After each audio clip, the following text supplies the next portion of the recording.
Check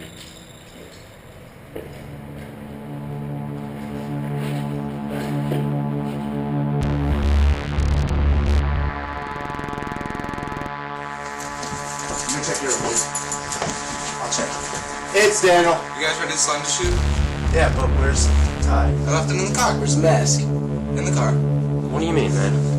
I left it in the car.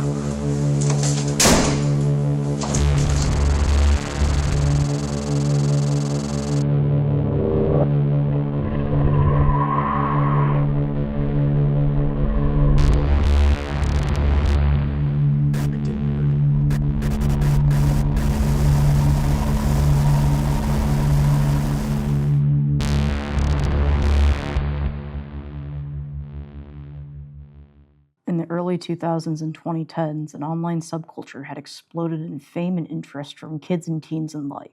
Creepypasta. More specifically, the fictional characters within the stories. Before we get too far ahead, what is a creepypasta? A creepypasta is a horror-related legend which has been shared around the internet, according to the Wikipedia page on the fandom. This would include beings like Slenderman, Jeff the Killer, Ben Drowned, Sonic.exe, Smiledog, etc. Arguably, the first creepypasta would have been Ted the Caver, but none were as popular and influential as Slenderman. The being is described as tall, wearing a black suit, either a red or black tie, and most notably, has no face. His origins stem from an online competition on the Something Awful forums, where Eric Knudsen had made the first ever image of Slenderman. His story attached was simple but chilling, a paranormal being that targeted children, luring them into the woods and driving young adults crazy with something called slender sickness, something we will be circling back to. Immediately, the story took off and reached one man's eyes in particular, Troy Wagner. He was immediately inspired and sparked by the idea of the horror. Soon after, he uploaded a video to a YouTube channel titled Marble Hornets in June 20th, 2009.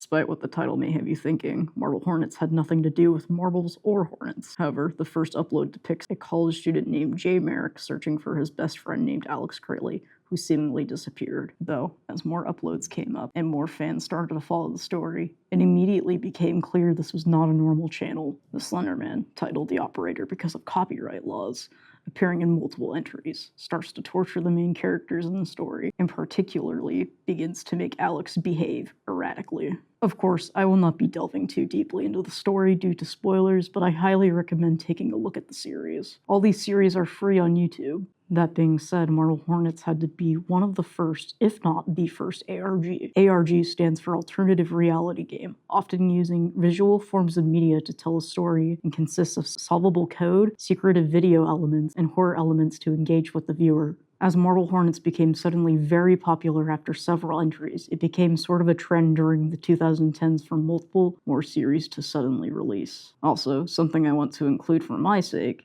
is that I will review each one of my favorite shots from each series. So, my personal favorite shot in the series is when two masked beings, dubbed Masky and Hoodie for some reason, attack Alex, and especially when he yells at him that he'll find and kill them. The raw anger in his voice is enough to show that something is going wrong with him.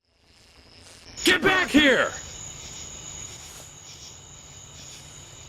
What?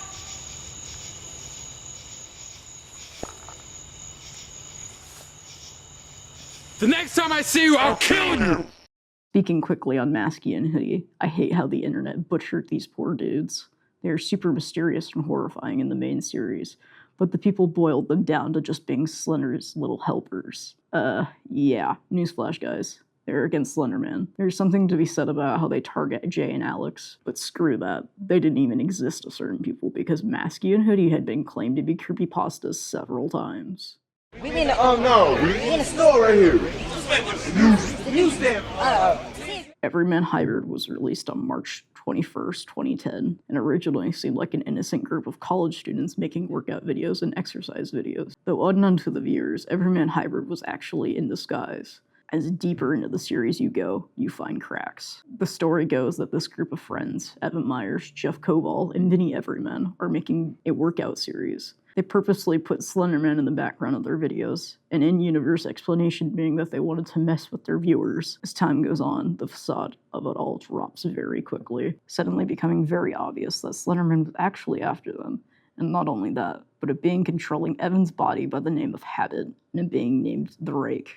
The most notable thing about the Slender series is that it introduced the idea of beings other than Slenderman. That being Habit, who often directly communicated with the viewers with messages, notes, sending packages, email, and much more. Everyman Hybrid channel also had a Twitter, something that is also shared with the Marble Hornets, Tribe 12, and ML Anderson. This ties more deeply into the ARG elements, as oftentimes viewers are encouraged to seek out a location, person, or even posters in the real world, immersing themselves more into the story, and also treating the story as if they are real. By far, Everyman Hybrid has to be my second favorite on the list, just because of how well they interest the viewers, and how much I adored the character of Habit, for how both funny and utterly awful he is, often playing with his victims. Also, quick thing to note, Everyman Hybrid and Tribe 12 actually have a crossover, and actually have overlapping lore. This is where we get the title of Slenderverse, as many of them link together, similar to the Spider-Verse in Marvel. However, in this case, it's implied to be all one universe or canon. My favorite shot is probably the basic answer, but there are so many to pick from. Fair warning, I will be mentioning a huge spoiler scene for this, so skip forward to this timestamp.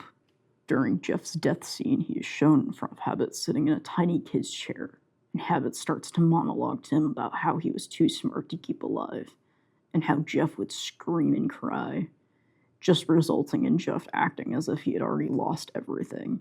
At this point, he had already lost his parents, brother, girlfriend, and dog. And Habit clarifies, saying that Jeff wasn't broken, at least not yet. It's followed up by a line that gave me chills. Not even God could hide from me.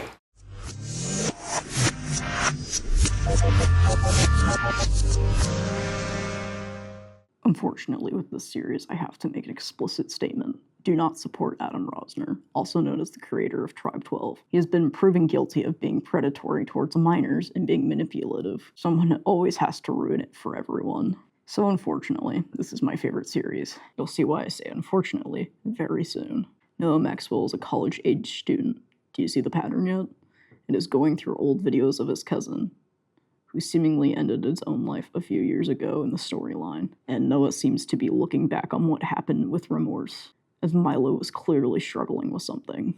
He was also trying to work on the 12 tribes of Israel for a class project. Though, as he catches us back up to speed, he begins to notice weird things in the camera he had at the time, and what Milo would be borrowing while over. Of course, that's our favorite Slenderman. He seems to be stalking Milo for some reason, and Noah decides that he wants to do some research into why. This ends up in Noah coming face to face with what we call the Collective, a group of demonic beings who are out to get Noah, one of which striking a stunning resemblance to his best friend Kevin Haas, and more worryingly, one looks exactly like him. Noah begins to go a bit crazy, as anyone learning they have a freaky-eyed doppelganger would, but is actively being threatened and stalked by this being known as the Observer, an entity possessing Kevin. He not only made Noah think that he killed his own best friend, but he also managed to wiretap Noah and make him think that he was being listened to constantly. Also, Noah had been tasked by the Collective to get his grandfather, Carl Maxwell, who held a book with the information on how the Slenderman repairs himself. Now back to the doppelganger. That is Firebrand, which is a past iteration of Noah, meaning that he is a dead Noah from an alternative universe, and is both part of the Collective and on Noah's side. You know, the Collective that is trying to kill him. Are you confused yet? Yeah, going to be honest, I don't even fully understand everything going on with the series, even as I love it, and it's 16 years old by now. The jerk known as Adam Rosner made an extremely confusing story, which unfortunately had amazing people working on it. The presentation was great, but the storyline is less adequate. I should note that Tribe 12 was extremely huge in comparison to any other project. It really drives in the deeper lore of the series, and a lot of information that needed to be able to understand the series was buried under hundreds of different places. Also, it by name mentions the Nazis. Yes, 1940s Nazis, having some sort of information on the Slenderman. I was working with a group of people. There, you might know them. What they're called again? Nazis. Yeah, the Nazis. It is so much to wrap your head around, let alone have a decent understanding of. As I stated before going on about all this, it's my favorite, but very unfortunately so. The series was cancelled and unfinished because of the allegations that had come out about the creator. But of course, with that, I have to move on. My favorite shot is a little hard to pinpoint, but I think it has to be one of Observer's videos, especially the one where he sneaks into Noah's house and directly rushes his camera to mock and laugh at him. It's more funny than scary to me, but even still, the first time I definitely jumped at how unexpected it was.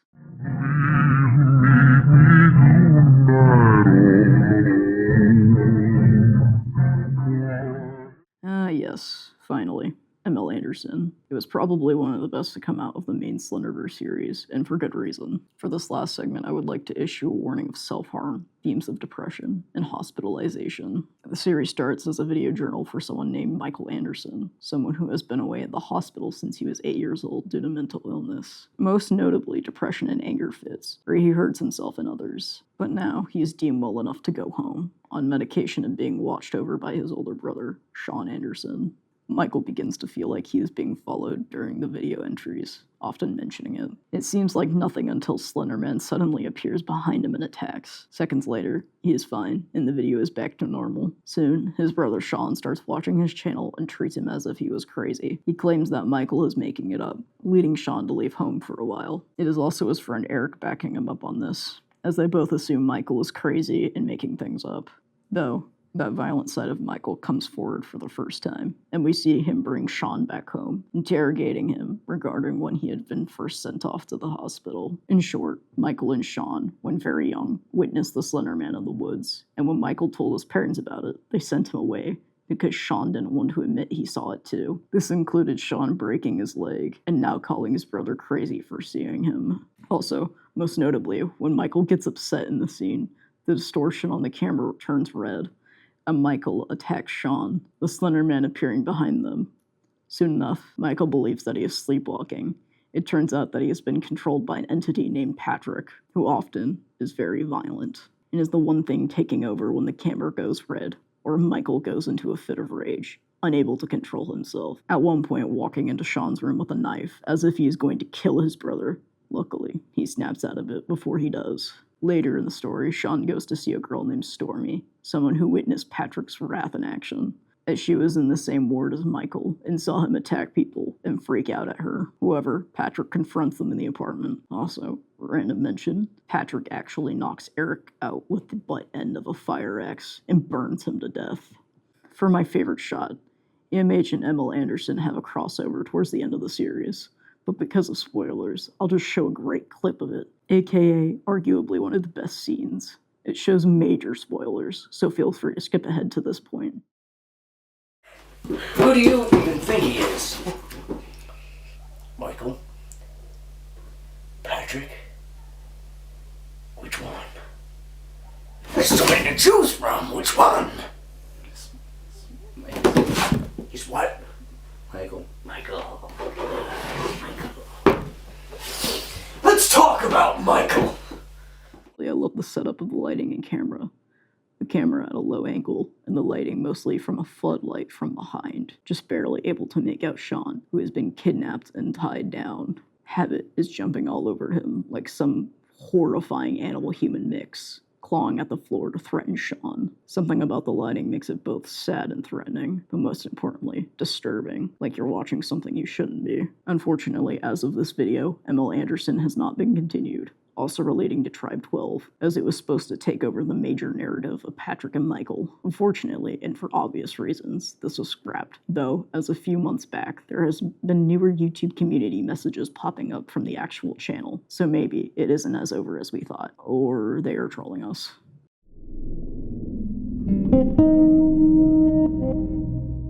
One thing that can immediately be seen is that all of these, despite overlapping, besides Marble Hornets, have very distinct editing styles for the same characters, and that they all tell a very compelling story, despite being extremely complex in nature. You could probably spend days decoding and reading into every little clue, or if you're me, literal years. I started watching when I was 8, and now I'm 18. For many people, the Slenderverse has become a huge overall project over the years, and I have done this video to quickly cover the major series.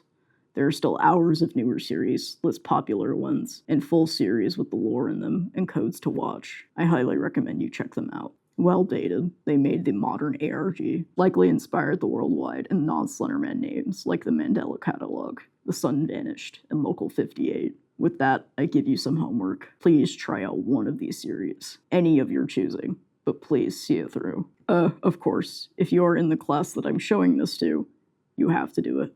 Why? Because the Advanced Premiere Pro kids said so. Thank you again to all the people supporting me on Tumblr, YouTube, and TikTok as always. Sorry for my scratchy upload schedule. I am likely to graduate by the time you see this, and I will be returning with more content. See you all soon.